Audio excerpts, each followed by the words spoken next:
माननीय सदस्य खुशीराज पुरोहित। माननीय अध्यक्ष महोदय, जो आपने मुझे विचारों को प्रस्तुत करने का अवसर प्रदान किया। महोदय, मैं आज आपका ध्यान एक ऐसे गंभीर मुद्दे की ओर आकर्षित करना चाहूंगी जो विश्व के हर युवा के भविष्य से जुड़ा हुआ है। किशोरावस्था में किशोर अनेक समस्याओं का सामना करता है। यह बात हमें सुनने में तो बहुत छोटी लगती है, किंतु इसकी गहराई अत्यंत गंभीर है। किशोरावस्था में किशोर सामाजिक दबाव, मानसिक तनाव और अंकों का दबाव जैसी अनेक समस्याओं का सामना करता है। अरे, हमारे आज के युवा की स्थिति तो ऐसी हो गई है कि 2 रुपया तो याद रहे को नहीं, पर फोन रहा पासवर्ड याद। इस स्थिति में किसी भी युवा के लिए एक अच्छा करियर काउंसलर किसी प्रकाश स्तंभ से कम नहीं होता है। महोदय, हमारा आज का युवा अपने भविष्य के लिए कम और हमें इंस्टाग्राम पर ज्यादा एक्टिव देखने को मिलता है। क्या ये है हमारे जम्मू द्वीप का भविष्य? नहीं महोदय, जिया कि आपणी मारवाड़ी में कहवे नहीं कि अपना टाबर एडी माटी बनियोड़ा है, आप ने जेड़े रूप में ढाला वे बेड़े रूप में ढल जावे। एक चोखो करियर काउंसलर टाबरार खातर वाले जिया काम करे। जिया एक चोखो कुमार चोखा चोखा बर्तन बनावे, बिया ही एक चोखो करियर काउंसलर टाबरारो भविष्य बनावे। महोदय, मैं आपका ध्यान इस ओर केंद्रित करना चाहूंगी कि कहने को तो सरकार अनेकों नीतियां लागू कर रही है, परंतु ये सभी नीतियां या तो अखबार के कुछ पन्नों या शहर के कुछ क्षेत्रों तक ही सिमट कर रह जाती है। ये सुदूर ग्रामीण क्षेत्रों में तो पहुंचने की दूर की बात, ये शहरों के पिछड़े क्षेत्रों में भी नहीं पहुंच पाती है।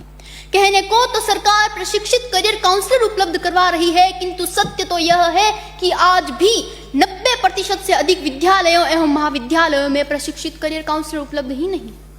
किंतु सोचने की बात तो ये है कि अगर शारीरिक रूप से स्वस्थ किशोर और किशोरी के सामने इतनी समस्याएं हैं, तो शारीरिक रूप से अस्वस्थ किशोर और किशोरियों के सामने कितनी समस्याएं होंगी। इसीलिए हमें CWSN बच्चों के लिए भी विशेष रूप से करियर काउंसलर उपलब्ध करवाने चाहिए। माननीय सदस्य, आपका समय समाप्त हो रहा है, जल्दी समेकन करें। जी महोदय, मैं अपनी वाणी को थोड़ी देर में ही पूरा करने जाऊंगी। विशेष आवश्यकता वाले दिव्यांग किशोरों में मानसिक स्वास्थ्य की समस्या अधिक चिंतनीय है। महोदय, हम सभी जानते हैं कि दिव्यांग युवाओं को वह स्थान समाज में नहीं मिल पाता है जो एक सामान्य युवा को मिलता है।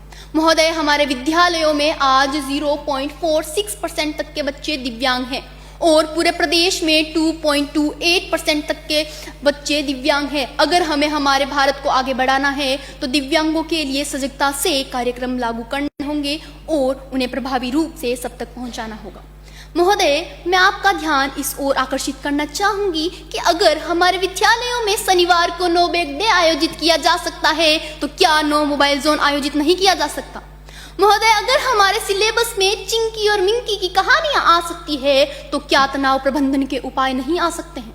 महोदय, जिस प्रकार राज्य सरकार, माननीय सदस्य कंक्लूड करें। थोड़ी तार में मैं हमारा प्रश्न तो पूरा कर लूं। पहला मैं ओ कहूँ कि जिया की एक राज्य सरकार सूर्य नमस्कार द्वारा पूरे राजस्थान रे युवाओं ने मानसिक स्वास्थ्य खातर, स्वस्थ बनन खातर योगदान दियो है। अगर बिया ही 0 पीरियड में चोखा बालासन और हास्यासन जी प्रक्रियाएं भी कराई जाए तो एक चोखो युवा आप भविष्य उजागर कर पाए।